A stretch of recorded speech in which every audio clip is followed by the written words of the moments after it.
se utilizaba contra actos arbitrarios de los particulares, no de la autoridad únicamente. Esto vamos a ver más adelante y van a lo mejor a sorprenderse.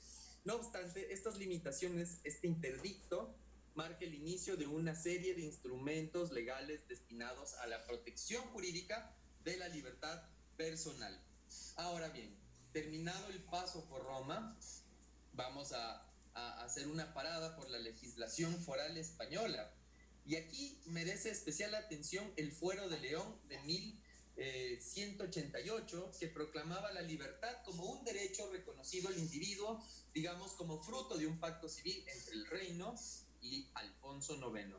De gran importancia es el juicio de manifestación de Aragón, regulado por los siguientes fueros. Había por ejemplo, voy a citar un par, el Tantum Secundus Montisoni, que fue de 1510, y un poco más antiguo, el Loane Secundus Calibatuli, de 1461. En resumen, la manifestación concreta de todos estos edictos consistía en apartar a la autoridad de su acción contra la persona, previniendo toda arbitrariedad o tiranía en contra de los aragoneses. Por último, otro fuero importante fue el de Vizcaya, emanada en la Asamblea General del Reino, reunida en abril de 1526.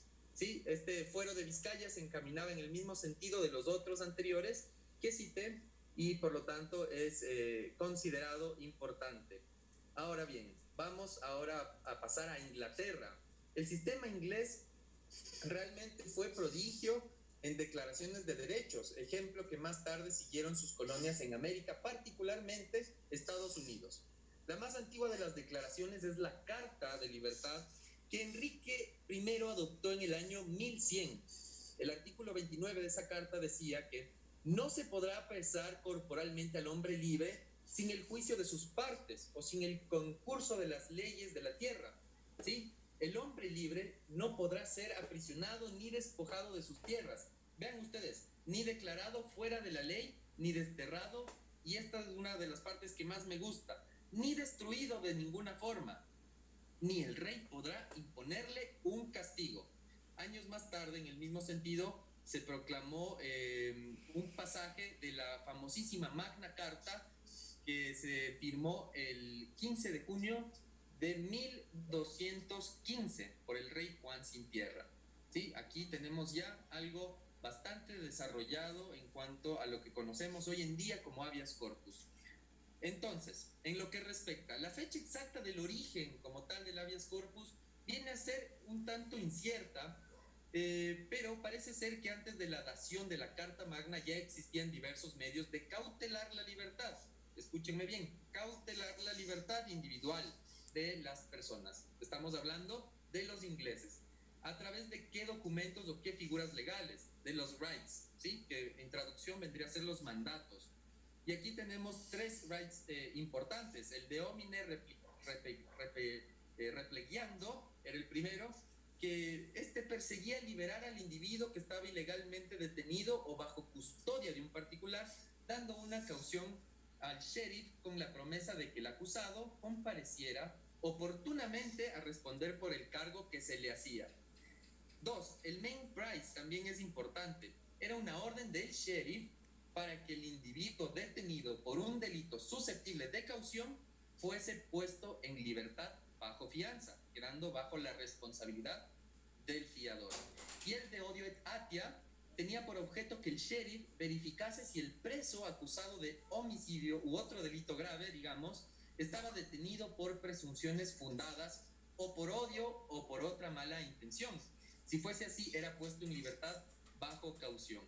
Estos rights cayeron paulatinamente en desuso, sobre todo por la aparición del right of habeas corpus, ¿sí? Que viene a aparecer posteriormente, cuyo nacimiento ha sido fijado por algunos en el año 1154 durante el reinado de Enrique XI. En este right de habeas corpus fue muy utilizado, sobre todo en el reinado de Eduardo XI, entre 1326 y 1377, y de Enrique VI, que también estuvo entre 1422 y 1461. adquiriendo a través de un lento desarrollo las siguientes modalidades. Esto es importantísimo. A. El habeas corpus ad prosecendum, que era para traer a un prisionero ante el tribunal en cuya jurisdicción fue cometido el delito. Y B. El habeas corpus ad testificandum, que era un mandato para traer a un prisionero para que testifique ante una corte. Entonces, vean ustedes, esto es bastante llamativo, a mí me encanta la figura del habeas corpus. Vean ustedes que en su origen no servía tanto para sacar a una persona de su prisión, estamos hablando de Inglaterra, ojo, sino para meterla en ella legalmente, ¿sí? Para que el proceso sea legal.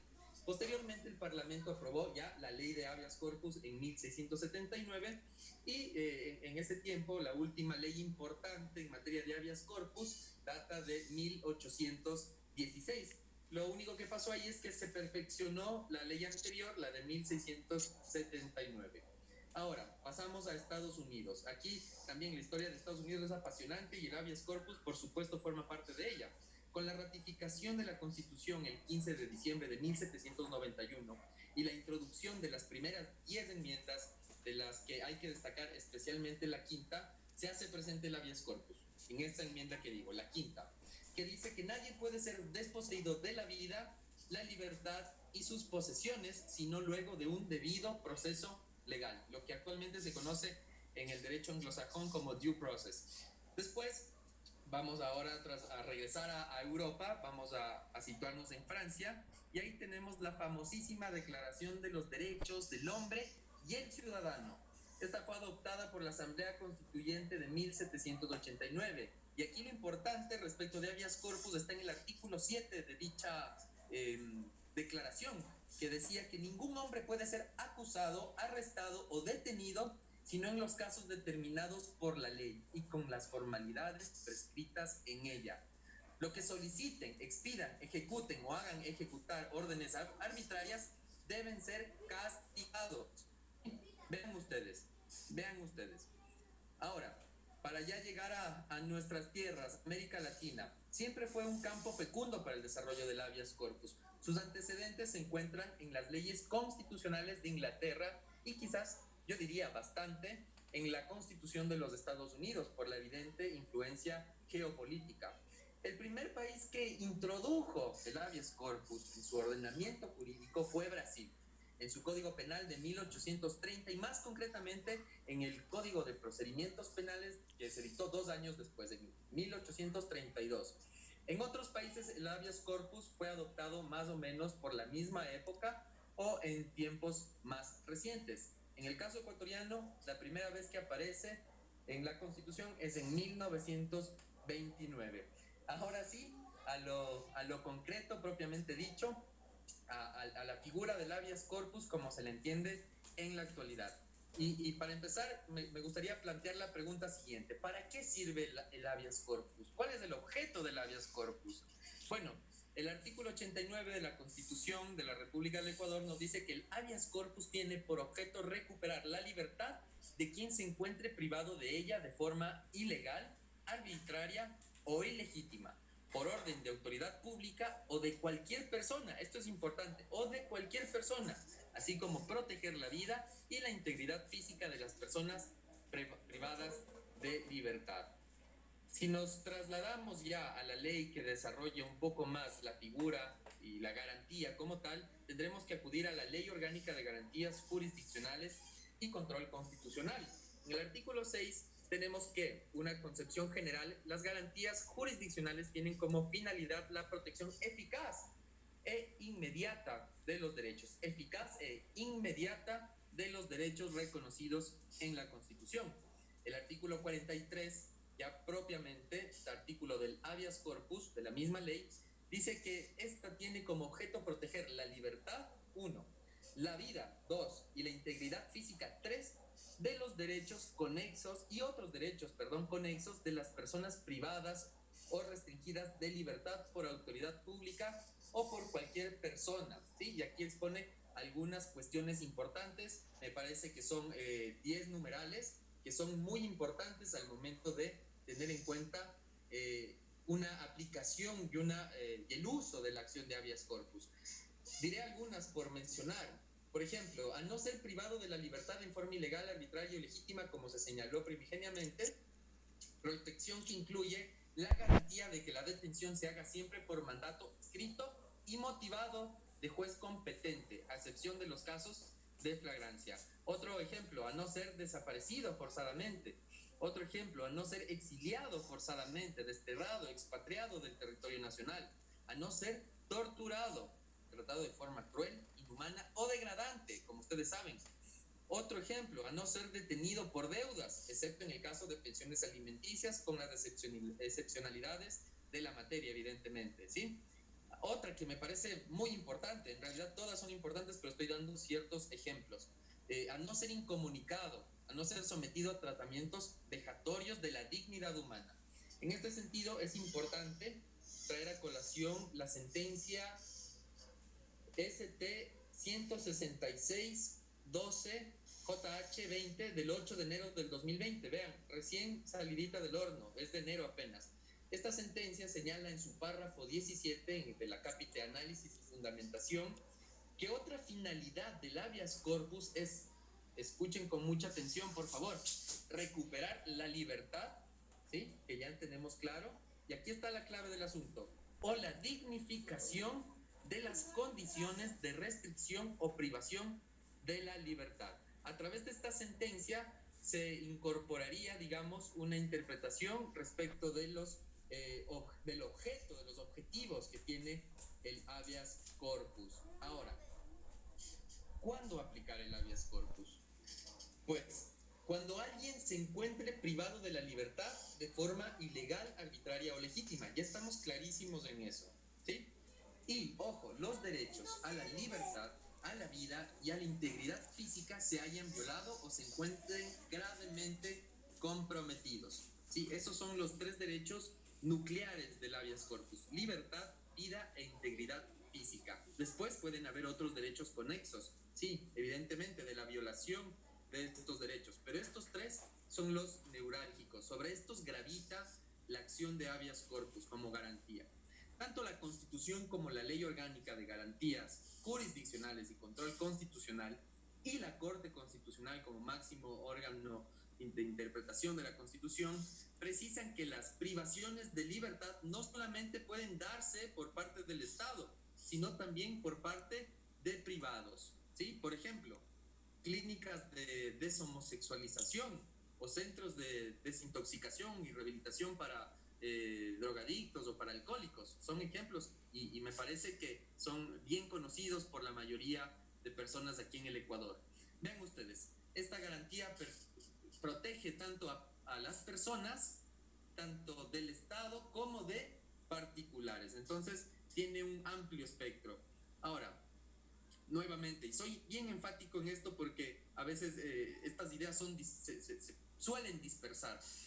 ¿Qué derechos precautela la acción de habeas corpus? Sí, mediante sentencia 01718 CC del 10 de enero del 2018, esta es del 2018, la Corte Constitucional dispuso la interpretación condicionada del artículo 44 de la Ley Orgánica de Garantías Jurisdiccionales y Control Constitucional, en los siguientes términos. La garantía jurisdiccional de habeas corpus protege tres derechos que pueden ser alegados de forma individual o conjunta. Ahí está la interpretación condicionada. Alegados de forma individual o conjunta. Libertad, vida e integridad física. Cuando se alegue la vulneración de cualquiera de estos tres derechos, se entenderá la competencia para el conocimiento del referido habeas corpus. Ahora bien, en lo concerniente al procedimiento, vamos a empezar con la competencia, que es lo primordial, me parece a mí. Entonces, ¿dónde encontramos el procedimiento? Precisamente en la tan citada Ley Orgánica de Garantías Jurisdiccionales y Control Constitucional. El artículo 167 señala que son los jueces de primer nivel los competentes para conocer y resolver en primera instancia las acciones de habeas corpus, también de habeas data, a propósito del tema que más adelante trataré. El 168 señala que las cortes provinciales también son competentes para resolver y conocer recursos, pero de apelación de acciones de habeas corpus que se interpongan en contra de los autos y las sentencias de las juezas y jueces de instancia. Eso por una parte. Por otra parte, conocer las acciones de habeas corpus en los casos de fuero y de órdenes de privación de libertad dictadas por una jueza o un juez penal de primera instancia. Es bastante claro. A su vez, el 169 se refiere a la competencia de la Corte Nacional de Justicia. Sí, en primer punto, respecto de los recursos de apelación de las acciones de habeas corpus resueltos por las Cortes provinciales. Y dos, conocer las acciones de habeas corpus en los casos de fuero. ¿Sí? Ahora, vamos al trámite ya. El trámite empieza en el artículo 44, ya nos da las luces, ¿ok? ¿Qué dice el 44? La acción de habeas corpus, en lo que no fueren aplicables las normas generales, seguirá el trámite que les voy a exponer a continuación. Como primer punto, la acción, y esto soy reiterativo, la acción puede ser interpuesta ante cualquier jueza o juez del lugar donde se presuma que está privada de libertad la persona, ¿sí? De la jueza o juez del lugar donde se presuma está privada de la libertad la persona. Ahora, cuando se desconozca el lugar de privación de la libertad, se podrá presentar la acción ante la jueza o el juez del domicilio del accionante. Otra cosa, cuando la orden de privación de la libertad haya sido dispuesta en un proceso penal, como ya señalé anteriormente, la acción se interpondrá, recuerden, ante la Corte Provincial de Justicia. Ahora, presentar la acción de habeas corpus ante cualquier juez de primera instancia, a menos que la privación de libertad haya sido dispuesta en un proceso penal. Les vuelvo a repetir, hago un brevísimo recuento de esta parte inicial. Ahí les dejo. Ahora, inmediatamente de recibida la acción, el juez va a tener que convocar a una audiencia dentro de las 24 horas siguientes, ¿sí? En la audiencia se presentará la orden de detención con las formalidades que justifiquen, ¿ok? En caso de privación de libertad por parte de privados, el juez deberá escuchar al privado de libertad y verificar si la privación de libertad está justificada. Esto es bien interesante y es recontra novedoso. Para ver si la privación de libertad está justificada a partir del desarrollo del derecho de la autonomía personal y su relación con la libertad de movimiento. Estos casos, ¿sí? En estos casos, la manifestación de la voluntad, escúchenme bien, ya hablé de autonomía personal. Ahora, la manifestación de la voluntad y el consentimiento libre e informado son fundamentales para determinar si la privación o restricción de la libertad es arbitraria o ilegítima.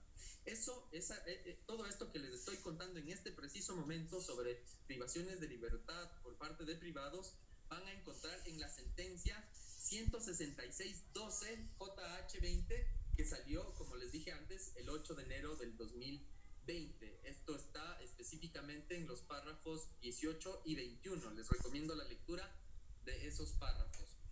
Después profundizaré un poquito más en ello. Ahora, siguiendo con el trámite. En tercer lugar, el juez ordenará la presencia del detenido, de la autoridad responsable de la detención, del defensor público y de quien solicitó la acción. ¿Ok?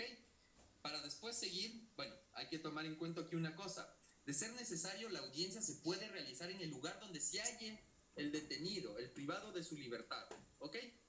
Ahora, una vez llevada a cabo la audiencia, la jueza o el juez deberán resolver el caso dentro de las 24 horas siguientes. Como ustedes ven, hay plazos cortísimos. 24 horas para llamar a audiencia después de presentada la acción y 24 horas para resolverla después de llevada a cabo la audiencia. ¿Por qué? Porque estamos hablando de los derechos, vida, integridad personal también. Entonces, fíjense ustedes, es una cuestión que activa mecanismos de protección rapidísimos, eficaces, deben ser eficientes. Ahora, un poco para brindarles información más detallada y que les sea útil, les voy a dar como referencia el marco normativo referente al habeas corpus. En primera instancia lo encontramos, como señalé anteriormente, me parece, en la Constitución, particularmente en el artículo 89, ¿sí? Ahí ya se incorpora el habeas corpus como garantía jurisdiccional y se hace un desarrollo de la significancia, digamos, del habeas corpus. También es importante revisar el artículo 90. Entonces, 89 y 90 de la Constitución. Ahora, la Ley Orgánica de Garantías Jurisdiccionales y Control Constitucional. Capaz ya están aburridos de escuchar este nombre de ley tan largo, pero ahí está la clave también del habeas corpus. Aquí tenemos que revisar los procedimientos comunes que empiezan con el artículo 8, ¿sí? Con el artículo 8, estos procedimientos son comunes a las garantías jurisdiccionales, ¿sí? El artículo 10 también es muy importante, forma parte también del articulado que regula los procedimientos comunes. Después tenemos el artículo 43, que es propiamente del que ya trata exclusivamente la ley, ¿sí? Que ya también hicimos una breve referencia anteriormente. El 44, como expliqué también, donde está el trámite, ¿sí? Yo amplié un poco la cuestión del trámite dada la sentencia novísima que salió en enero del 2020, les amplié un poco respecto de los privados de libertad por parte de privados. También tenemos que considerar el artículo 45, donde se encuentran las reglas de aplicación que tendrán que observar las juezas y los jueces respecto del habeas corpus, ¿sí? Eso como marco referencial. No me puedo olvidar también del artículo 46, que trata de la desaparición forzada. Y ya para ir finalizando la cuestión del habeas corpus, hay que tomar en cuenta que el tiempo es limitado y espero que la exposición esté siendo provechosa para todos y todas. Voy a entregar nuevamente datos que estoy seguro que van a serles de muchísima utilidad. Sentencias de la Corte Constitucional que me parecen y me resultan importantes al momento de analizar habeas corpus, tanto para fines investigativos como para fines profesionales. Revisen la sentencia STC es como yo referencio las sentencias, pero la numeración es la siguiente, es la 017-18 CEP-CC, que salió el 10 de enero del 2018. En esta sentencia se define a través de una interpretación condicionada cuáles son los derechos que precautela la garantía de habeas corpus. Ya hice referencia anteriormente, pero vuelvo a repetir. Otra sentencia, la 159-11 JH-19, que salió el 26 de noviembre del 2019. Aquí se declara que el numeral 6 del artículo 25 de la Ley Orgánica de Garantías Jurisdiccionales y Control Constitucional es inaplicable. Por favor, muchísima atención, es inaplicable cuando la Corte Constitucional evidencie que en un caso seleccionado el daño subsista al momento de dictar sentencia.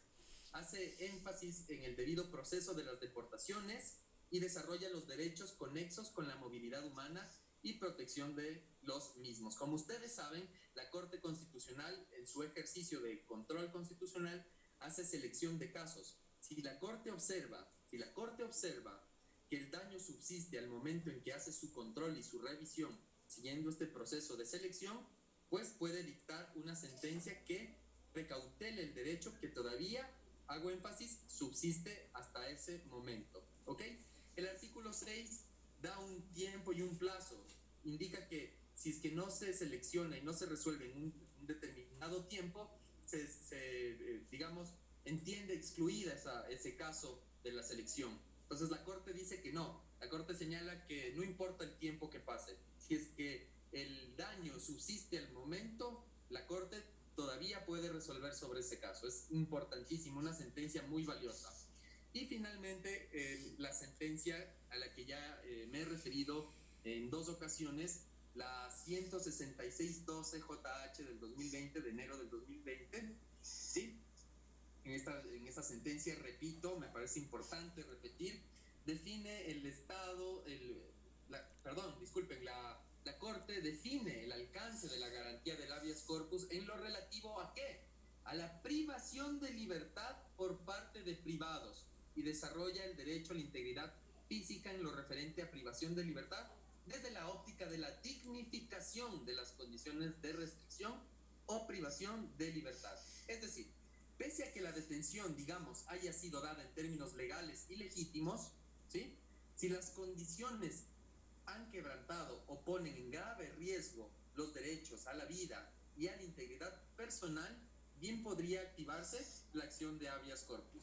Esta sentencia es bastante enriquecedora. Se trata de un señor, el señor Lauro Luna. ¿Qué pasó con este señor? Se encontraba en un parque jugando aparentemente vóley o fútbol. Llega una camioneta con encapuchados, le insultan, se bajan de la misma, le cogen, le ponen esposas, le suben a la camioneta y le llevan quién sabe a dónde, hasta que finalmente el señor de algún modo logra comunicarse y le dice a su hijo que está retenido en un centro de rehabilitación para drogadictos y alcohólicos. El hijo obviamente interpone la acción de habeas corpus, ¿sí? Y pues bueno, entre dimes y diretes y toda la cuestión en la cual está inmerso el caso, se logra identificar que es la sobrina la que hace el contrato con este centro y le paga, ¿no? Firma el contrato y paga para que al señor Lauro Luna le lleven a desintoxicarse, ¿sí? Entonces, después se evidencia también que la esposa del señor Lauro Luna también está involucrada en esta detención que llevó a cabo este centro de libertad. El hijo es quien activó la garantía de habeas corpus y finalmente la sentencia, fíjense bien, se llevó a cabo en el centro de rehabilitación. Lo curioso, y esto sí es bestial, a mi juicio esto es extremadamente llamativo. La audiencia se lleva a cabo en el centro donde está el señor Lauro Luna, en el centro de desintoxicación, pero no comparece a la audiencia. Imagínense, ¿dónde habrá estado? ¿Dónde le habrán metido? ¿Dónde le habrán encerrado? ¿Qué habrá pasado? No sabemos, pero no comparece a la audiencia. Sin embargo, bueno, el juez que conoció evidentemente le otorgó el habeas corpus y ordenó que se le libere, ¿no?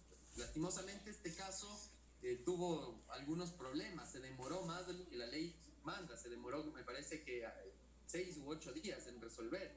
Entonces se observó eso, pero ahí es en ese momento en el que se desarrolla esta idea de la dignificación por una parte y por otra parte de la autonomía y la voluntad. Es decir, si el señor Lauro Luna por su propia voluntad acudía al centro y él decidía internarse, firmaba el contrato y señalaba que su decisión era internarse, pues ahí la detención ya no, más bien dicho, ya no es una detención, pero esa, entre comillas, lo voy a decir, esa privación de libertad ya sería legítima y también sería legal. Ahí se pone de relieve la autonomía de la voluntad, ¿sí? Y la manifestación de la voluntad libre e informada. Ahora, otros casos que me parece interesante toparlos, que son bastante agradables para quienes gustan del derecho, de la ciencia política inclusive. Sé que hay una variedad de público interesado por estos temas, lo cual me emociona mucho. Son los casos de Corte Interamericana de Derechos Humanos. Aquí tenemos tres casos increíbles. ¿Y por qué digo increíbles? Porque coincidencialmente o no, están relacionados con el Ecuador. Vamos a ver, el caso Chaparro, Álvarez y Lápigues versus Ecuador. Este caso es como se dice, es de Ripley, ¿ok? ¿Qué pasó en el caso Chaparro? Le detienen en el aeropuerto un traficante de drogas, ¿sí? Este señor estaba traficando su droga y, claro, escondiendo la droga en ciertos materiales por los cuales se supone y los traficantes buscan que no sea detectada la droga, ¿ok? Sin embargo, estos materiales, ¿sí? Estos materiales eran manufacturados, eran producidos en el taller del señor Chaparro. La policía, ¿qué dice? No, la policía súper pilas, dice, vamos al taller del señor Chaparro. Y van y le llevan detenido. Nunca se comprobó la culpabilidad del señor, ni la complicidad, menos el encubrimiento. Sin embargo, estuvo retenido por muchos años ahí. No se activaron las garantías de habeas corpus ni de amparo en esa época. Y lastimosamente, a futuro, el país fue demandado y bueno, pues expuso todas las irregularidades en materia de protección de derechos y garantías en el país. Fíjense ustedes, fue bastante llamativo porque el hecho de que tú produzcas un producto y alguien utilice ese producto para esconder droga no es un vínculo que a ti te pueda generar responsabilidad, menos cuando no se llega a comprobar tu participación, ¿ok? Eso del caso Chaparro.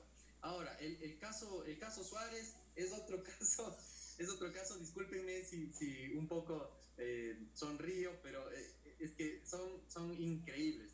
El caso Suárez versus Suárez Rosero versus Ecuador, pueden buscarle así. ¿Qué pasó aquí? Hacen un operativo antidrogas, ¿ok? El operativo Huracán, si la memoria no me falla, bueno, el operativo tenía un nombre bien llamativo. Lleva a cabo la policía este operativo. A 2 cuadras de donde se está haciendo este operativo sale el señor Suárez Rosero a botar basura cerca de una quebrada. Por ahí uno de los policías que está en el operativo le alcanza a ver, le llama: mi comandante, aquí hay un sospechoso, parece que está escondiendo la droga. Va la policía, le cogen al señor Suárez Rosero, pasa detenido como 6-7 años, no le otorgan habeas corpus, no le otorgan ninguna medida de amparo, y le juzgan por esa razón. Entonces pasó encarcelado, ¿sí? Y vean ustedes, en lo posterior, una demanda en contra del Estado. Esto demuestra todo nuestro aparataje estatal en cuanto a la protección de derechos en general y a la activación de las garantías en particular, porque vean ustedes que aquí están en juego varios actores: policía por una parte, fiscales por otro, jueces por otra parte, ¿ok? Y el último caso que les quiero contar hoy, el caso Acosta Calderón versus Ecuador. Este también es bestial. ¿Qué pasa? El señor Acosta